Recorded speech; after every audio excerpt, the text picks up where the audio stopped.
and maybe they have a site where they know they want a light, but typically I would come to them with my concept about what that light should be.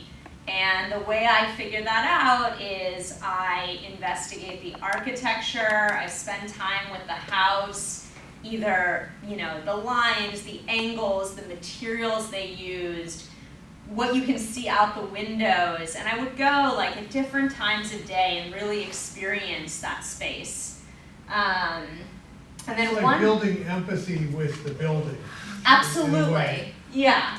So if I was thinking about that as like a design consulting gig, that's the discovery phase. That's the first phase where I'm coming in and I'm just like collecting all of this data about what's special to me about the space. And so I start there, and then I start working collaboratively with the homeowner to learn what's special to them about the space.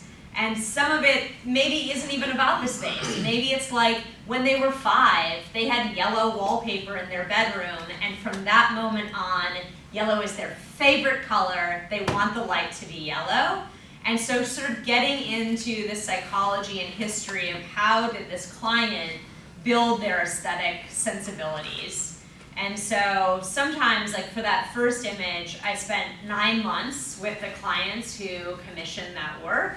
And I met with them every 10 days, and I started with kind of my ideas about the architecture, and then I interviewed them, and then I made glass samples, so some like material prototyping of different colors and textures, and then from there, then I finally make drawings of the space with a proposal drawing of, okay, I want to make a light that looks like this, and maybe I'll do 5 proposals, and I meet with them, and they say, okay, I hate those 3, throw them away. Those 2 are like really resonating with me, and then we refine them together, and then I'm off and running, and I build it.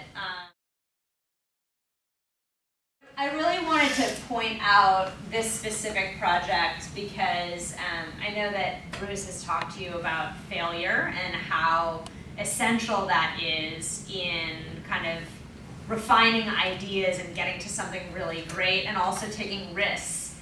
And so some of these larger residential projects have had the budget that has kind of supported me in taking risks that previously, when I'm looking at that like $650 I'm spending in that day, there's more tension and it's harder to take those risks. So for this project, there's this kind of wild stone wall that you can see on the inside.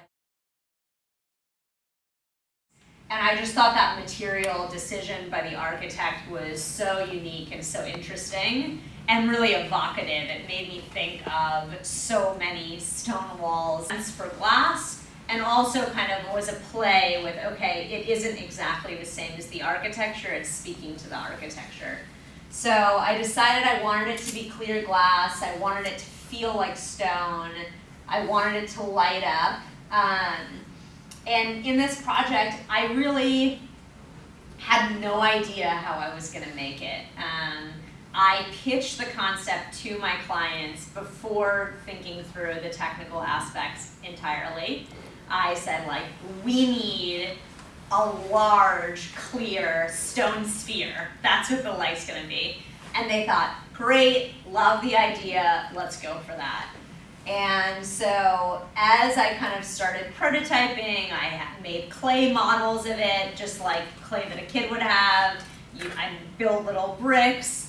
I went to like the scrap yard and I bought rectangular metal tube stock, and I blew hot bubbles into this tube stock, and I tried to stack those up and build a sphere that way. And then I kind of didn't know how all those blocks were going to be attached to each other. They don't want to see a bunch of metal. They want the piece to be about the glass. And so it kept refining and kept refining. And we actually had to make this 3 times. On the 3rd one, we got it right, and that's the one that's hanging in the house. That was a process I didn't know how to do. It's a traditional glass blowing technique, but it was something that I needed to hire experts who were both going to teach me how to do that process and assist me in doing it so that we could make these.